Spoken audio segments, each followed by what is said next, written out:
Welcome back. We're moving into our first segment for the morning.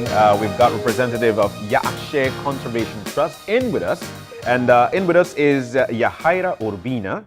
She is, of course, the wildlife biologist, UBERI. I'm saying it how I see it here, Pantera. And of course, Marchilio Ak, who is a human jaguar community liaison officer at Yakshe. And Chaneli Carrillo, jaguar officer, forest department. Guys, good morning and welcome. Good morning. The conversation, of course, will be a very interesting one because when it comes to jaguar problems or jaguars across the country, they're right around us. Now, it is funny for the fact that, well, not funny, but, you guys are actually partnering together, with the Belize Forest Department, Pantera, to find solutions to the ever-increasing problem of human and jaguar conflict. Let's venture off into it. What is that like, and what's going on, and how are we dealing with the problem? So one of the things with conflict where we have to understand first the importance of jaguars. Yes. And one of the things with the jaguars themselves is historically they range within the Americas, and they're in 18 countries from Mexico to all the way to Argentina. Wow. But their home range have reduced drastically, almost 40%. And so those are one of the things why we think it is important to work with this cat. And also besides that, we as humans, we are competing with these cats, especially with their prey species, as studies have been done here in Belize where we can see Belizeans, we love our game meat, such as the gibnut, the deers and stuff, the armadillos, but also our studies reveal that we are competing directly with these predators, especially with the puma, where the main food source is the pacas or the gibnut. And for jaguars, it's the armadillo, but these are popular game species. And besides that, there are other threats that are happening within these, to these cats or these predators, such as deforestation, which is increasing that contact zone between jaguars and humans. And so that's at the University of Belize Environmental Research Institute, which is the ERI. We work closely with Panthera, and what we do, I am the wildlife biologist that deals with human-wildlife conflict issues. So what we are doing there is doing experimental farms and trying to identify what mitigation measures help to reduce these conflict issues. And with collaboration with these different institutions, where the collaboration goes back, especially with the forest department, goes back until 2008, where we had our first initial survey of getting what conflict is happening, especially in the River Valley area. And I think that's an important starting point as well. I think anybody who ventures into any jungle area, you always say, oh, well, maybe there's a jaguar in here. But we need to understand the root cause of human and jaguar encounters, or where you're coming in conflict. What are some of the contributing factors why a jaguar would essentially move out of its safe space and come near a human community? Well, there are many things that can really can happen to really cause these animals to come in contact with humans or our domesticated animals. Yes. One of them, as Yahaira mentioned, is the deforestation. So these animals need very, very large areas of land to move around to get food and water. So if we keep cutting down the forest, they have to continually be moving. And if they keep moving, sometimes they come in contact with our farms, with our pets, because dogs are sometimes victims to these attacks as well.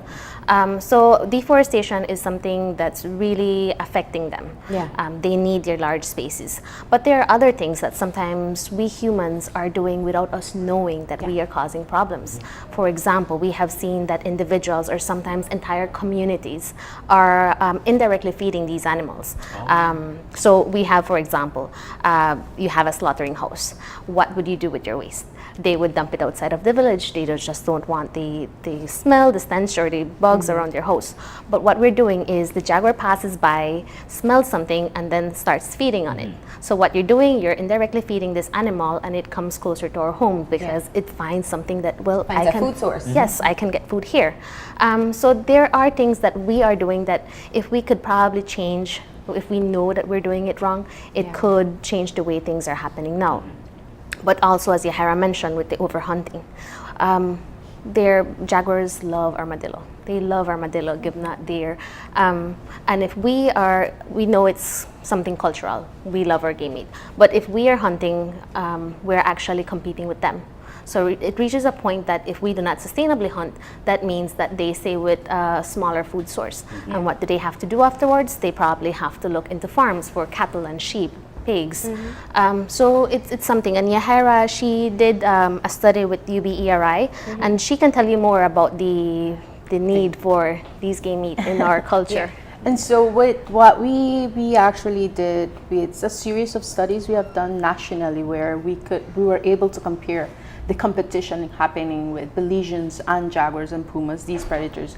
But we have done a study more specific in an area where we actually interviewed hunters and got information from them. But it was more to understand what preferences, and it goes along that they do prefer these particular species or prey species. And one of the things that we want to, when it comes to hunting, is we know it's cultural, so we cannot say, stop hunting. What we are trying to say is finding that balance, because speaking with these hunters, they themselves recognize that there has been a reduction. We ask them, like, your perception, what was in 10 years? You can see hunters say, 10 years, I could go just at the back of my yard, get something that I want and done, but now they have to go hours and hours walking just to get one individual for them to use. Yeah, they have to work harder to be able to get their game meat.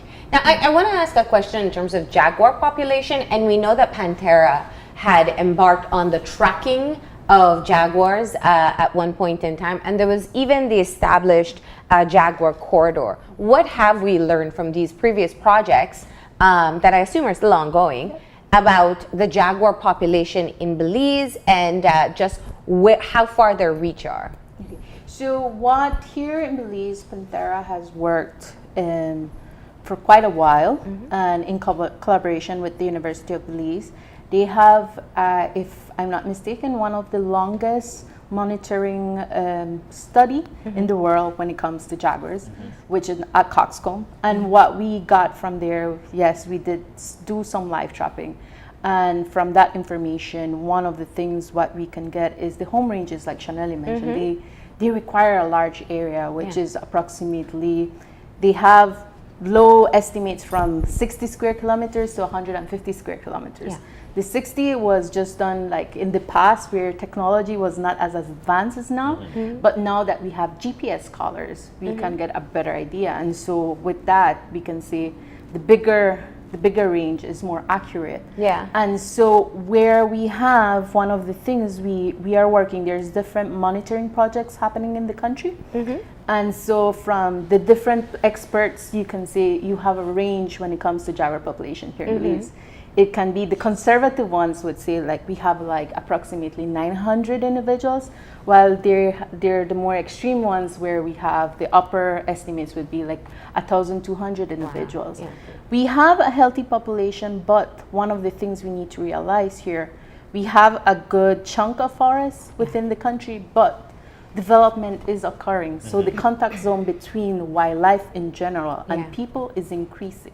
So those are the things that we need to take in consideration. Now, I want to bring Marcilio into the conversation a bit, because I was telling you all during the break, we've spoken about this enough that we recognize that there is a challenge when it comes to human and jaguar, or human and wildlife encounters in the West. The farmers lose their animals, and so they try to kill the jaguar or the wildlife that is attacking it. But I didn't recognize as much that there was an issue in the South. So I want you to give your perspective from Yashe as to what the problem is like there.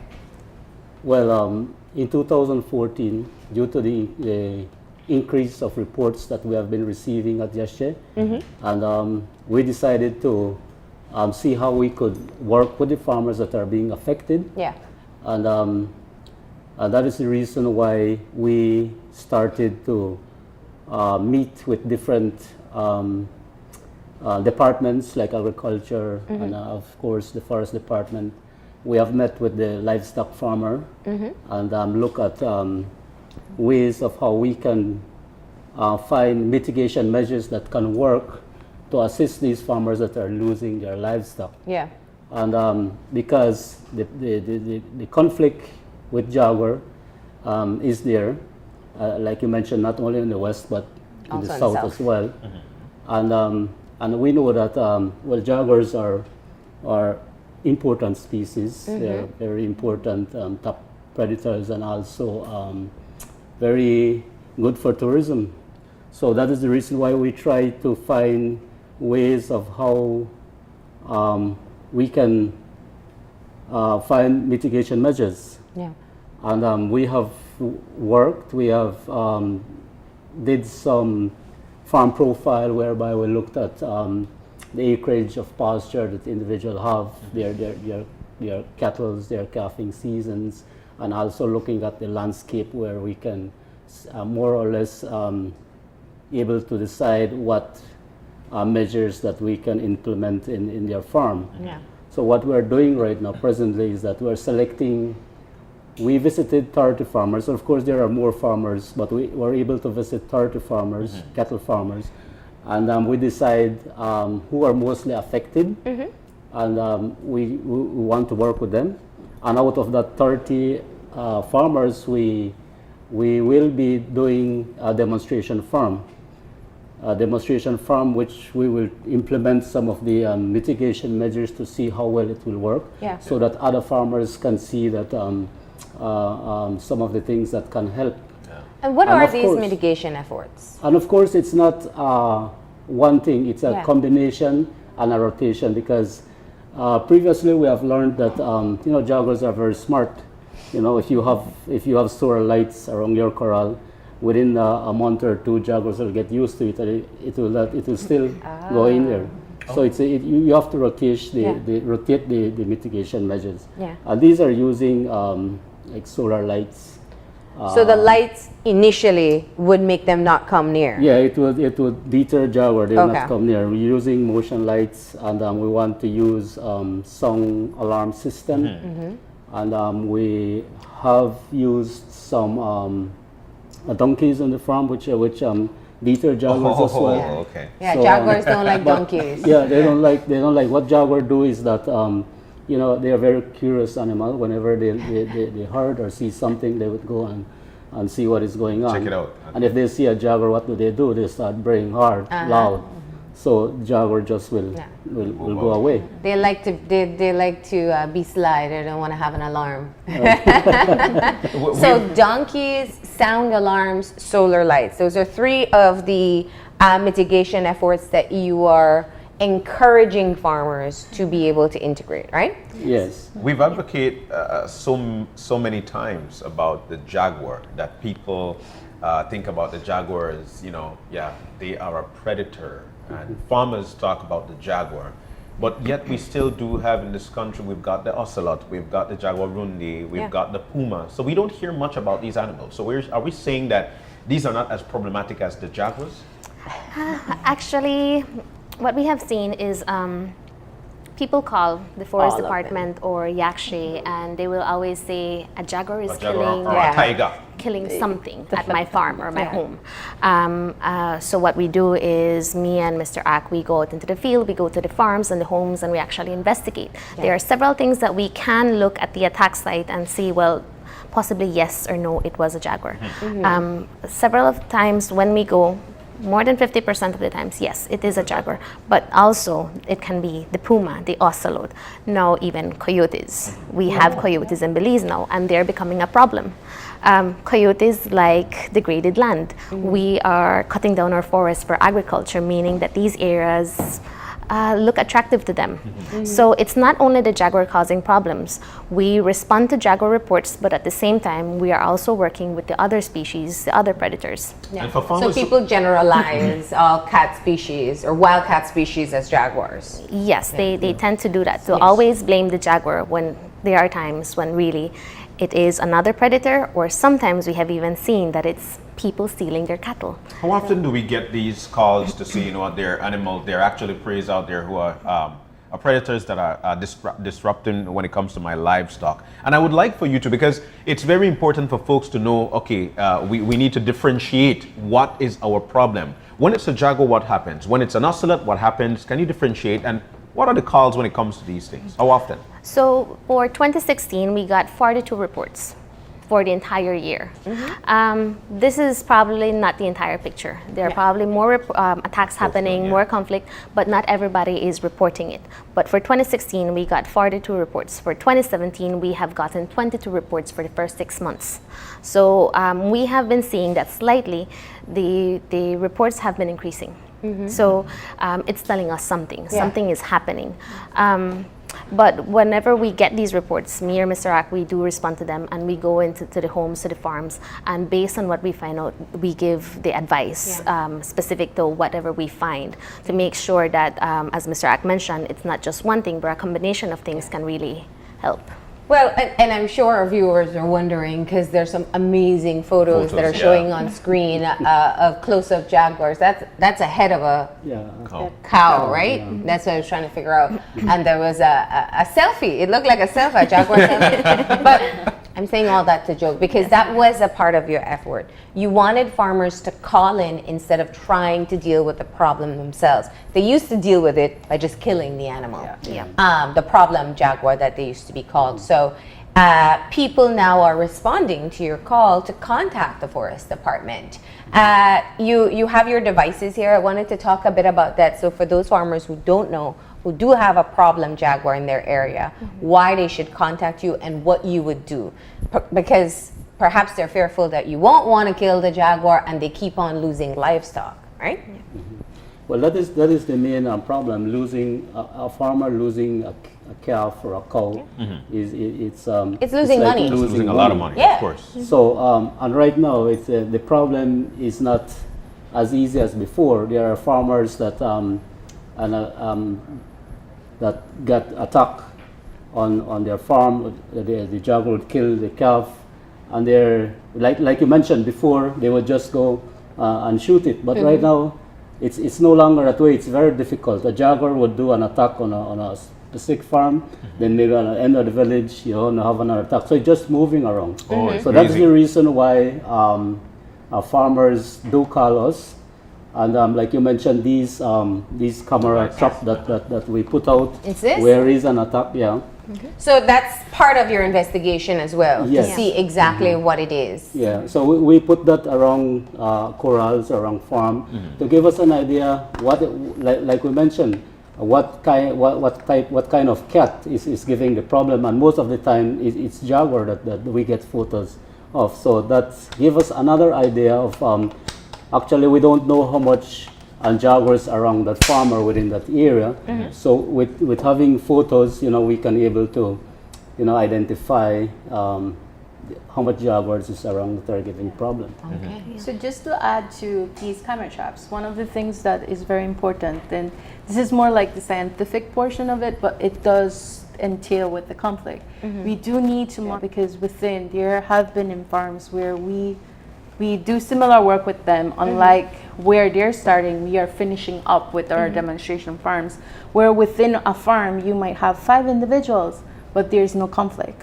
So this information is actually helping us explain to the farmer that it might not be necessarily a jaguar there, because it could be the predator. It's identifying the predator that is in the area. And so it just helps, like Marcelina was saying, is identifying the cats there. If there is 5 jaguars, because we can identify the jaguars, and I think you have seen it in past shows where we say their pattern is there, like their fingerprint. And so that gives us a better idea of the ecology of the farm. That's how we refer it, the farm ecology. And it gives us information that will help in making better decisions, that just not haphazardly making a decision, oh, it's a cat, this is what we need to do. With that, if we reach to that point of removal, we already have information on what we need to do. Now, I think for farmers, the bottom line is that they want to ensure that they're keeping their livestock. What is the timeline that you work with on average to be able to remove the problem cat from the farm, so that farmers can feel sleep with ease knowing that their livestock isn't being threatened? Well, there is a protocol that we follow with Yeah. these situations, and actually removal of the cat is the last option. And this is something that we try to explain to farmers. Jaguars are very territorial. So let's say this is our farm, and we have a jaguar that is killing our cattle. If we remove this jaguar, another one is just going to come in. So if we are doing the management of our animals is not right, any jaguar that comes, we kill, and another one keeps coming in, the problem keeps occurring. Okay. So that is something that we have noticed. So instead of removing the animal, if we just improve the management of the farm, we ensure that the attacks do not occur, the jaguar can stay there, no attacks happen, no losses. So it's very important. What we ask is, as soon as you have an attack, please call us immediately. Yeah. We go visit your farm and we try different things, such as the lights. We have bells, donkeys, several things that can be done. You have from the cheapest option to the most expensive option. We understand that farmers sometimes don't have the money to invest, and that's why there are several options that they can try. When we see that nothing is really working and this jaguar is still causing problems, then that would be the last option to really remove it. Okay. But what we have also seen is that one of the issues is that people in the past used to say, well, I have a problem jaguar, I will try to shoot it. You shoot it, but then you don't end up killing it. And that causes an even bigger problem. You end up with a jaguar who is blind, a broken canine, a broken bone. They can't hunt in the wild anymore, and they have to come They dependent will go for your for easier the cat. prey. Easier Yes. prey. So instead of you just shooting at the jaguar, let us help you. We have options that can really work for your farm. Now, what is the cost associated with these mitigation efforts? How expensive is a donkey or the sound alarm or the solar light? I mean, because solar lights may seem cheap, but then if you have a very big farm and lots of corners and posts that you have to cover, it may be quite expensive. Well, for donkeys, I know that one of the things here in Belize is it's a rare commodity. Really? So I'm gonna it's start my donkey farm. Yeah. so the prices differ. It can range from 800 to some people see the need. I think the demand has increased. It could go to $2,000. So you have that. But then they have camera traps, and the most expensive strategy we have done is actually electric fencing. Okay. But you can be strategic, and that's where we need to be very strategic in how we're spending and how we are focusing.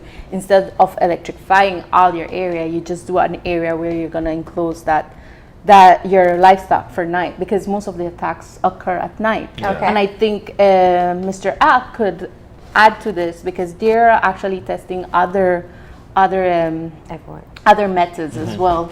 Tell us. Yes, one of the things we have learned there, in things that we do, there are some challenges. We find out that it's very difficult, it's very hard to get these equipment, these solar lights, or what you need to work on the farm. We can't get it in country, so we have to order in the US or somewhere else. So those are some of the challenges that we have been encountering. Like I mentioned, we have worked with some farmers with electric fencing around their corrals and put light, and it has worked well. We have been working with people from Big Falls, from Columbia, Elridge, in Trio, all the way to Boom Creek, where there are lots of jaguar problem. I think a lot of people wouldn't think that the donkey is actually a great method. Reason being is because then in their eyes, that's a prey. This animal is out there. More than likely, the jaguar will eventually prey on it.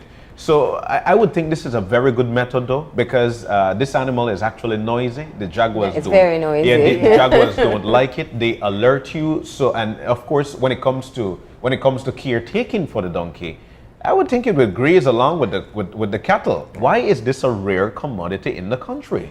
It does, actually. That's one of the things with the farmers we have worked with donkeys. They really don't have to invest in the management of it, because it's like that. But one of the things we need to emphasize with donkeys, it's not necessarily any donkey, because we have to go with the nature of the donkey. Because if you have a donkey that is not accustomed to be with cows, then that's an issue. They won't be around the cows. They won't be vigilant. It's basically you need to grow this donkey believing he is a cow or she is a cow. And so, and one of the other things that the criteria of the perfect donkey is that they need to be aggressive. Yeah. So, because if you have, like in persons, even in persons, like you have those calm persons and those aggressive persons. Well, for donkeys, we do not want the calm ones. We want the aggressive ones. Yes. Yeah, fantastic. So the new campaign, Keep Cows, Save Jaguars. Tell us about it. This is a result of our education awareness campaign. We do summer camps. We visit schools. We also do BioBlitz, whereby it's just to spread out the message of the work that we are doing. Yeah. And, so that the little ones know. Yes, and you know, some of these little children, you know, they feel that jaguars will attack humans, but you know, we haven't had any report of these happening. So so it's a matter of education and awareness, and these are some of the materials that we made. These wristband, these T-shirts, stickers. and also we developed a calendar which with every month gives you some kind of advice or some kind of recommendation that we issued to farmers as well. You also have a hotline for people to call, right? Yes, yes. Okay, what's the number? Whenever there is a problem, the farmer would call me, and I go and investigate to see exactly what happened. But you know, most of the when farmers call you, they feel that, oh, I want to get compensated for my calf, and we don't do that. We are just investigating, recording how much attacks are happening, like what Chanel mentioned, and they call me at 6690919. And I respond to their call. Yeah. Can I just add? It's something that funding to actually pay these farmers. We do not have the funding. Yeah. Also, to give them the mitigation measures. Some of them are expensive, some of them are cheap, as I mentioned. But we just don't have the funding for the amount of farmers that are being affected. We cannot provide everything. It's too much. So what we do is, what we can offer is the advice. And that's why it's very important for them to call. By them calling and them receiving the advice, they can make that difference. Okay, and that number once again is 6690919, right? And we want people, and that's specifically for the Toledo district. Yes. Now, I want to give you the opportunity. Obviously, this has been an ongoing campaign for some time, and I'm sure you still have challenges with breaking through to some of the farmers about trying to save the jaguars instead of taking care of the problem themselves. What do you find to be the greatest hurdle in your education process? I think when it comes to that is, one is the reality of it all. Some of these farmers, they have some financial constraints, and that's the initial step. Is I think all three of us have faced that the first visit is the hardest, because that's when they're gonna rant and they just will express yourself, and that's the first hurdle. Like, I think it's not for the sensitive persons there. You just have to sit and hear them out, let them express themselves, and then further on, then you can continue that communication. But one of the other challenges is the reporting. It's we are very, like you see, it's a very limited forestry. Just have one person dealing with all of these conflicts. Then we are fortunate enough that now Yashe has another person dealing in the south, and then us, we can just confine in certain areas where we can do some of the research to advise, like this is working. So those are the two major challenges or hurdles that we need to continuously overcome. Then again, on the educational standpoint of this, I'm sure we don't have enough officers out there that, of course, have to work along with farmers. Do we have students who find this as something they could build this career on? Do we have students who are venturing off into these studies? Well, I can see I was one of I those. know. Yes, they are. You know, we could see the vibrancy of that. But you know, there must be because one day you'll eventually.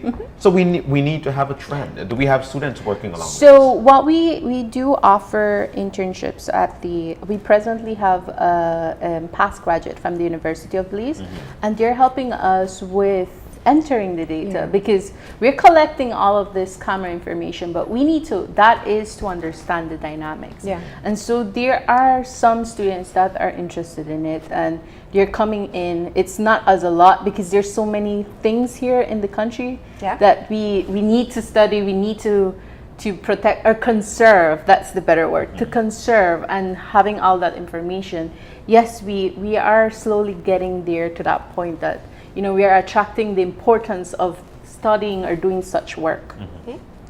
All right. So once again, we have that hotline up for you guys so people can call in and report if they have a problem jaguar in their area. And we do want to remind farmers or anybody who has that conflict to not venture to take care of the problem on their own. We want to save the jaguars and also keep the cows, right? Yeah. All right. And anybody who's venturing into a new idea can think about rearing some donkeys. Aggressive. Aggressive.